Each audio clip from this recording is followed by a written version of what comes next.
Okay, oh, we're here again. Hi, little doggy. Come on. Come up, baby. Come up. Oh, he's getting so lazy. You're getting so fat and so lazy. Okay, well, I said I was going to show what I got at the Boomtown ham radio swap meet. And the stuff I got was not very expensive. In fact, I talked a guy down on a couple of things.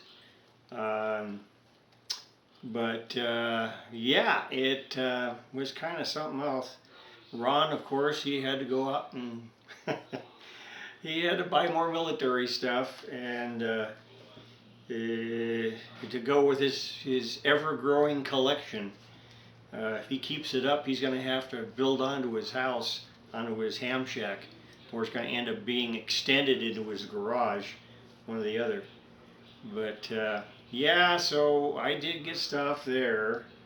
Yeah, one's going to be a project, the other ones I'm not quite sure what I'm going to do with. Basically, they're all boat anchors. I'm good for those. I did get this from another guy, another supplier.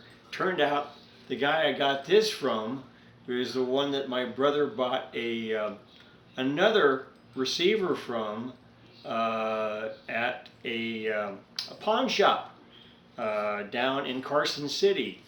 So he had two of these, and what these are used, these are like an audio output transformer, but they're used so that your impedance will be higher for some of these older radios that use speakers that have an impedance a lot higher than just 8 ohms. I mean, you're talking, maybe 4,000 ohms or so. So that's what this is, and it's actually in a box. It's new old stock. It's never been used, so it's still packed in there. Yeah, it's still in there.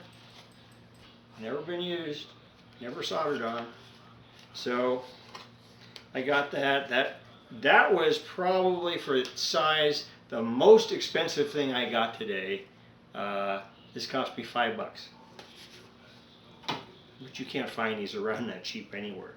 So I'm going to show you the rest of this stuff. I have no idea what I'm going to do with it, but except maybe work on it. But I'll go through this stuff. I got to get the dog off of me though. Okay, puppy. Oh, there you go. All right. First up is this. It's an Hallicrafters SX25. Now, obviously, this was a little bit modified. The Hallicrafters S meter, somebody put a round S meter in it because probably the other one was probably bad or whatever. But it would have normally looked like this. And the other thing was all the stenciling's there except for right here where it would have said, in fact, I'll show you on this sheet from the Radio Museum. If I can get it close enough, you can see it. It's right there. It would have said the Super Defiant SX25, and it would have had the stencil and all. Somebody never took the time to add stenciling to it. I guess they just painted over it. Because, as you can see, this dark gray, this is what they normally are. They're normally a dark gray.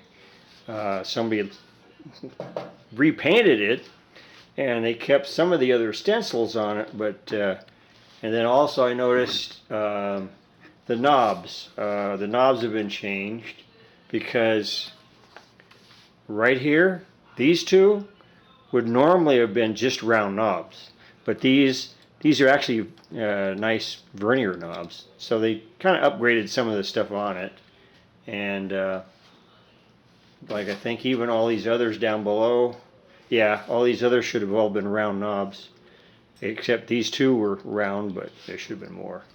But anyway, so it's not perfect, but let's see, take a look inside.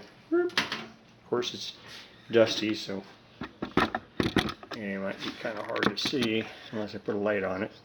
So maybe I'll put a light on it. Hey, there you go. We'll get some light. So anyway, yeah, it's a little dirty, and I noticed also this should have been a number 80 rectifier should have gone here, and that's not what that tube is. I can tell you that right now. It's a 5Z something. I don't know what it was. Somebody stuck a 4.